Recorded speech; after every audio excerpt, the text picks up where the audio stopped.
High বন্ধুরা, আপনারা এখানে একটি ফ্লো সুইচ দেখতে পাচ্ছেন। তো ফ্লো সুইচটি কিভাবে কাজ করে আজকে ভিডিওতে দেখাবো। তো আপনারা দেখেন এখানে ফ্লো সুইচের মাথার মধ্যে দুটি শিট আছে। তো এটি দেওয়ার কারণ হলো এখানে যাতে পানি ফ্লো এসে টাচ খায়, অর্থাৎ এটি যখন পানি ফ্লো টাচ খাবে তখন চিলারকে রান করবে। তো ফ্লো সুইচ একটি গুরুত্বপূর্ণ অংশ চিলারের, আর এটি একটি স্ক্রুর মধ্যে এখানে আটকানো থাকে ফ্লো সুইচটি। তো দেখেন আপনারা যখন পানি এসে ধাক্কা লাগবে তখন এটি এভাবে সামনের দিকে এগিয়ে যাবে, তখন এটা চিলারকে সিগন্যাল দিবে, তারপর চিলার রান হবে। এছাড়া চিলার রান হবে না। আর আমরা জানি চিলার রান করার আগে পাম্প চালু করতে হয়। তো পাম্প চালু হয়েছে কিনা বা হচ্ছে কিনা এজন্য মূলত এই ফ্লো সুইচটি ব্যবহার করা হয়। যখন পাম্প চালু হবে তখন পানির একটি সার্কুলেশন হবে, অথবা পানির একটা প্রেশার থাকবে।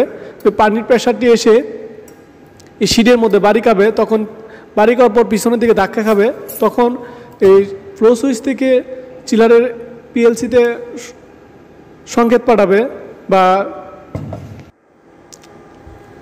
রান হওয়ার জন্য বলবে। তো আপনারা দেখেন ইতিমধ্যে এখানে একটি ফ্লো সুইচ আমি দেখাচ্ছি, ইয়োক একটি ফ্লো সুইচ রয়েছে। তো ফ্লো সুইচের কানেকশনটি এখন আপনারা দেখাবো।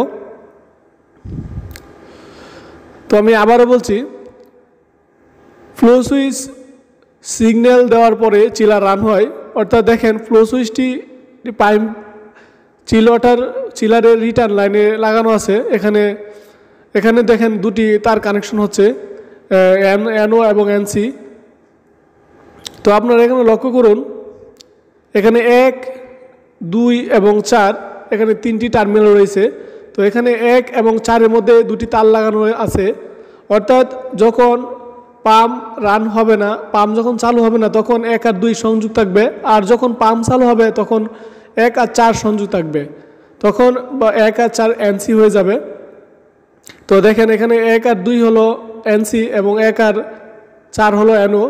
আর যখনই পাম্প রানিং হবে তখন 1 আর 4 হবে এনসি, অর্থাৎ এনসি হওয়ার পরে চিলারের পিএলসিতে যখন সংকেত যাবে তখন চিলার রান হবে। যদি বুঝতে অসুবিধা হয় তো কমেন্টে